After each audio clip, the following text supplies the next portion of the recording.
How are you dealing with all of these seemingly contradictory headlines about polling in this presidential election? I've got Kamala ahead by 7 points, Trump's best poll in weeks, Harris and Trump deadlocked, Trump ahead in the Sunbelt states, Harris on track for blowout, Trump is surging in the polls. Now, I've looked over all of these headlines, I've put them all together in my head, and I've come to the conclusion that those are doing this to us on purpose to torture us and keep us hanging for the rest of this election cycle. How in the hell, after the insurrection and kissing Putin's ass and shutting down the government for his border wall and throwing paper towels at hurricane victims and snuggling up with North Korea and lying about COVID and suggesting Kamala just found out that she's black and torching reproductive rights for women in this country, how are we even in a possible virtual tie? What country am I living in?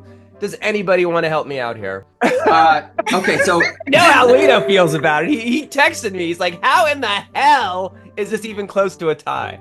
I think my language is probably a little stronger, but yeah, I find it mind-boggling, but I also think a lot of it is, it's just spin and it's just media BS because they want, headlines about how it's close and how this could be the closest election since, Eisenhower and this and that. I've seen so many different headlines that are saying this could be the closest election ever. I saw one that said closest election since 1876.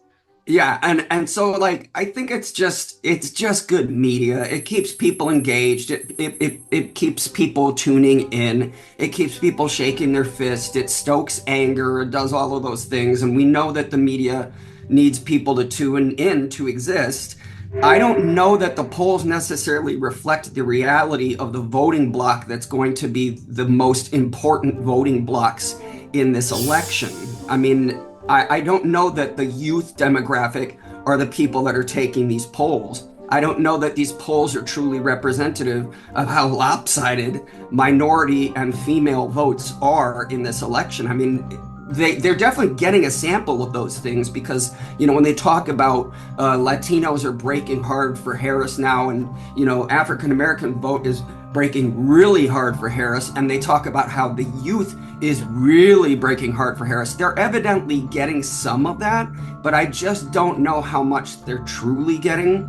At the same time, I've heard people say that the polls have always underestimated Trump's support. So I just don't know, honestly, how much faith to put in any of it. It doesn't seem reflective of what I'm seeing in reality. It doesn't seem reflective of what I'm seeing on social media reality, but it makes for drama. I just keep thinking, just keep getting the word out, just keep doing what we can do, because in the end, those polls aren't necessarily going to matter if everybody shows up who I see breaking the way that we hope they break. In 2016, the polls had Hillary Clinton ahead, and she was not. And I think the difference is that we've had 4 years of Trump. So in 2016, they didn't. In 2020, we broke for democracy. In 2024, he's worse than he ever was before. Really? And I would say, 2022 is probably a lesson. Some of the other campaigns that have happened where Democrats have won are a lesson. I would say I listened to Simon Rosenberg from Hopium Chronicles and Tom Bonnier from Target Smart. And if you don't follow them on Twitter, you should, because they're the two that in 2022, when everybody was saying it's going to be a red wave, they were two of the people who were standing there saying, nope, it's not going to be a red wave. And so they look at the polls differently. They think about it differently. They have really good intel. And I think that campaigns do a really good job of their own polling to know where they are. And it's still just a snapshot. And to Lito's point, people who show up will determine who's going to win this race. Now, I don't know if it's going to be close or not. I mean, when I think about what's at stake, I think it's going to be a blowout. And then I watch a Trump rally and see those people yelling and screaming. And I go, who are these people?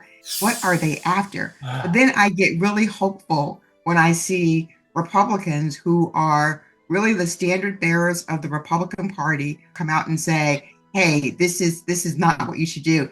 That gives me hope that people are getting a permission structure to say, it's okay for me not to vote for this man. You just have to do exactly what Vice President Harris is saying, and that is run like you were behind. And that's what we do.